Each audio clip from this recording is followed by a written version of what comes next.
Suasana Bandara Sultan Mahmud Badarudin II Palembang terlihat sepi. Hampir 1 pekan larangan mudik lebaran diberlakukan.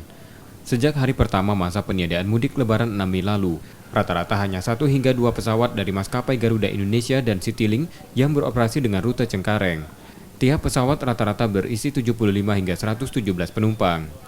Penumpang umumnya melakukan perjalanan dinas atau perjalanan non-mudik lainnya seperti kunjungan orang sakit atau duka.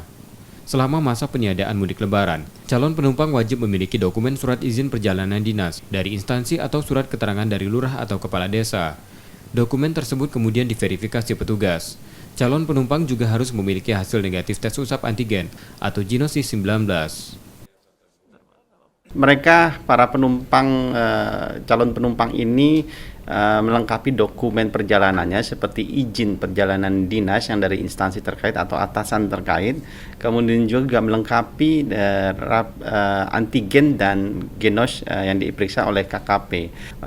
Pemeriksaan tetap dilakukan oleh instansi terkait, kelengkapan dokumen-dokumen seluruh para penumpang yang akan berangkat, baik itu kedinasan maupun kunjungan keluarga sakit ataupun keperluan non-mudik tertentu lainnya.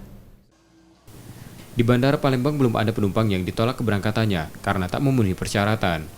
Namun pihak maskapai mengatur minimal keterisian 20 penumpang untuk dapat berangkat. Jika kurang dari jumlah itu, calon penumpang akan dialihkan ke jadwal penerbangan lain. M. Rizky Nurmizan, Kompas TV, Palembang.